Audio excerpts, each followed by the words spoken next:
Ankleshwar Asiad નગર ખાતે મહાશિવરાત્રિ પર્વ નિમિત્તે શિવ દર્શન મેળાનું આયોજન કરવામાં આવ્યું છે। પ્રજાપિતા બ્રહ્માકુમારી ઈશ્વરીય વિશ્વવિદ્યાલય દ્વારા 15 ફૂટ ઊંચું શિવલિંગ લોકોનું આકર્ષણનું કેન્દ્ર બનશે। 12 જ્યોતિર્લિંગના દર્શન પણ એક જ સ્થળ પર થશે। પ્રજાપિતા બ્રહ્માકુમારી ઈશ્વરીય વિશ્વવિદ્યાલય દ્વારા 15 ફૂટ ઊંચું શિવલિંગ લોકોના આકર્ષણનું કેન્દ્ર બનશે। 12 જ્યોતિર્લિંગના દર્શન પણ એક જ સ્થળ પર થશે। આગામી તારીખ 7 માર્ચથી 9 માર્ચ 2024 સુધી શિવ દર્શન મેળાનું ભવ્ય આયોજન કરવામાં આવ્યું છે।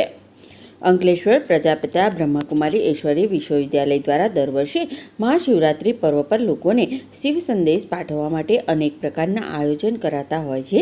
ત્યારે આ વર્ષે અંકલેશ્વર પુરુષોત્તમ બાગની સામે આવેલ પ્લોટ એશિયાડ નગર ખાતે શિવ દર્શન મેળાનું ભવ્ય આયોજન કરાયું છે, જેમાં 12 જ્યોતિર્લિંગના દર્શન, 15 ફૂટ ઊંચું શિવલિંગ સાથે જ બાળકોની બુદ્ધિના વિકાસ માટે વેલ્યુ ગેમ, પ્રોજેક્ટર શો, જળ અભિષેક શિવલિંગ, જીવન દર્શન કરાવવાવાળી આધ્યાત્મિક ચિત્ર પ્રદર્શની અને રાજયોગ શિબિર તથા 8 માર્ચે સાંજે 7:30 કલાકે મહાઆરતીનું પણ આયોજન કરેલ છે, જેમાં તાલુકાના મહાનુભાવો આ મહાઆરતીમાં ઉપસ્થિત રહેશે।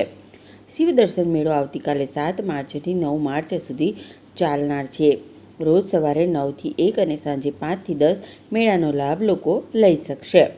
આ મેળામાં આવનાર તમામ લોકોને શિવ દર્શન થશે, એક સાથે 12 જ્યોતિર્લિંગના દર્શનનો પણ લાભ મળશે।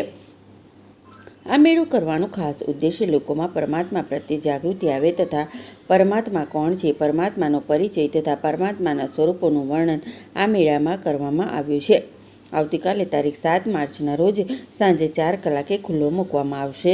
તો આ પ્રસંગે સમગ્ર અંકલેશ્વર તાલુકાના વાસીઓને મેળાનો લાભ લેવા બ્રહ્માકુમારી પરિવાર હાર્દિક નિમંત્રણ પાઠવે છે।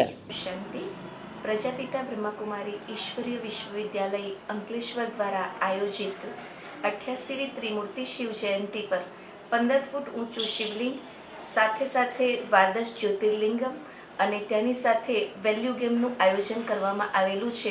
પુરુષોત્તમ બાગની સામે એશિયાડ નગર પાસે તારીખ 7, 8 અને 9 તારીખ 7 તારીખથી 4થી સાંજે શરૂ થશે, 8 અને 9 તારીખ સુધી રહેશે આ પ્રોગ્રામ।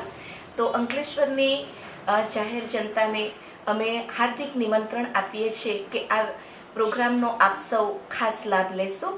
તો આપ સૌ એના દર્શન કરવા માટે જરૂરથી પધારશો। ઓમ શાંતિ।